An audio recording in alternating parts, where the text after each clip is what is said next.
Today we're talking about the 5 strangest habits of the INFJ that seem totally normal to us. It is once we actually start interacting with other people that we understand that the things that come completely normal to us don't seem so normal to other people. The latest in our early teens, maybe even earlier than that, we understand there's something about us that is different. And hopefully by the time you're watching this, you're an adult, you understand, okay, so I am different, so what? Like, I have accepted that, that's all good. And it's actually on us to understand, okay, those are habits that I live out that are completely normal to me, but it's still something that seems weird to others. It seems strange. And once we understand that those things just seem strange to other people, we can then decide, is this something I want to share with others? Is this something that, I should be ashamed of? Is this something that I should embrace? Of course, please embrace. But like, those are the questions we keep asking ourselves. And hopefully we've gotten to a place where we understand, yeah, that's who I am. That's what I like to do. Like, love it or leave. Like, that's it. And so today we're going to look into the 5 strangest habits of the INFJ that to us is everyday business. Before we get started, I want to remind you that the next round of the INFJ Epic Life Bootcamp launches November 4th. So join our amazing community of INFJs working on creating an INFJ Epic Life. In order to do so, I have created a quick checklist for you. First, download the free poster on the 5 pillars to an INFJ Epic Life. That's the basis of the bootcamp. Then join the waiting list in order to get access to the early bird prize, and set a reminder for the free masterclass here on YouTube November 4th. Everything you need to know you can find in the links in the description. Strange habit number 1. We can live vicariously through others. So this is one of those habits that, seem completely normal to us. We don't even think about it. But if we would tell that to other people, first, they would, listen again if they heard us correctly. Second of all, it's not something that they understand because they have never lived that out. They have never experienced that. And on top of that, they question why we're doing this. Like, doesn't this seem sort of like weak? Doesn't this seem sort of, stalking others? Like, what's really going on? But the truth is this. We can understand other people's emotions. We can create emotions within them. This is what we're good at. FE, extroverted feeling, is our second function, meaning it's our creative function. A lot of times it sounds like, oh, we're really great at creating harmony. But guess what? We're also great at creating this harmony. We're also great at making people feel uncomfortable. Because we're so aware of what we can trigger in others, that's actually the reason why we don't do that very often. But because of that, we can also experience certain things through other people. And it's something that is so easily done. It's one of our, hobbies, so to say. We lay back, we allow others to live out their music, to live out their passions, and we live vicariously through them. This is a habit. It's something that INFJs frequently do. And it's not something that, in my opinion, we should be ashamed of at all. But it's on us to understand it is a habit and it's a skill. It's not who we are. And sometimes it is not the right path to go, because no matter how well you can experience this, excitement that they're going through, it will always be limited to what they want to experience. Yes, you can influence that, but in the end of the day, if you want to create something that feels totally you and you want to experience life fully, you won't get it through living out vicariously through others. It's, again, a nice hobby. It's something that we do. It's, a perfect thing we can do when we relax, when we're around friends. Like, please allow others to, be the hosts, be the ones who create the atmosphere, and enjoy that. But that's what it is. Let's not make this the basis of our life and how we experience life, because we're actually limiting how well we can experience life, how well it actually works into who we really are and what we want. In the end, when it comes to this, it always starts with you taking action on what you want and understanding what you want. That's actually what the bootcamp is all about. So, if you haven't, definitely download the poster so you understand more of what that concept is. But the main point here is it's a habit. It's something that we do all the time if we want to, but it's all that it should be. It's a habit, it's a skill, it's not who we are. Habit number 2, we're addicted to our imagination. So because we can experience emotions through others, we can also experience a lot of joy, hate, excitement, intensity through the things that we imagine. That's just how we're built. Like, that's also the reason why we can live out, vicariously through others. We can create that emotion within us. And so often we have such a hit of dopamine or whatever it may be through imagining something that we're not even taking the action to make it really happen, because the imagination of it already gives us so much. That's actually one of the reasons why INFJs tend to be, cerebral beings, why we don't tend to take action all the time, because we already get the feedback from our mind of, this feels good. Just the fact that I imagined it, that I think I can do it. And this habit can be one of our great indicators of what we want, because we can understand, I can create this emotion on my own. I can imagine something, and because I can imagine it, I can create the emotion I want. And it's such a genius process that it just allows us to create the reality we want more and more. But there's one missing piece here, and we just have to be aware of that. If we only stay in the state of imagination, it never gets beyond of what we can currently imagine. That's just a fact. Because if it would work, I would never even mention it. Like, I used to live in this understanding of, why create things in the real world? My imagination is all that I need. But in the end, I wasn't happy, and I wasn't living out the life I wanted, because the discrepancy between what is going on in my mind and what is going on in reality became bigger and bigger. And at some point, I just had to face the truth, which is, I don't like the way I'm living. I don't like what I'm doing every day. I don't like my relationships. And that's the moment I had to change.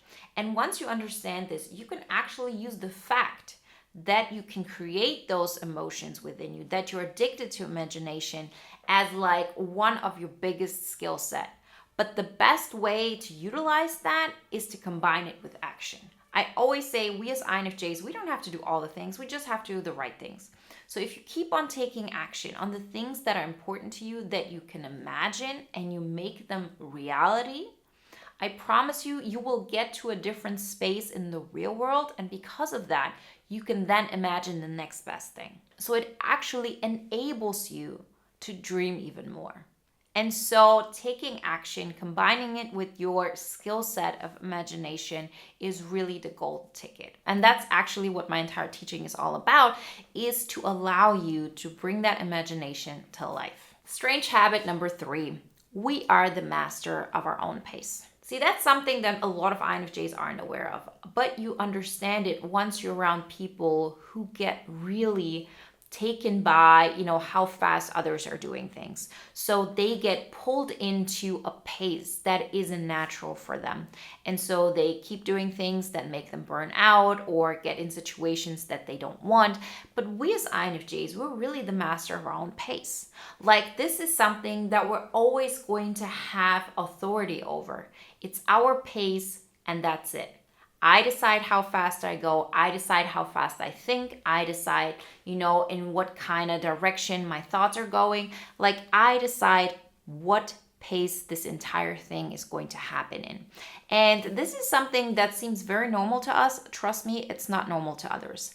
They look at us and they wonder how we're able to stay this persistent in our own pace when nobody else seems to do that.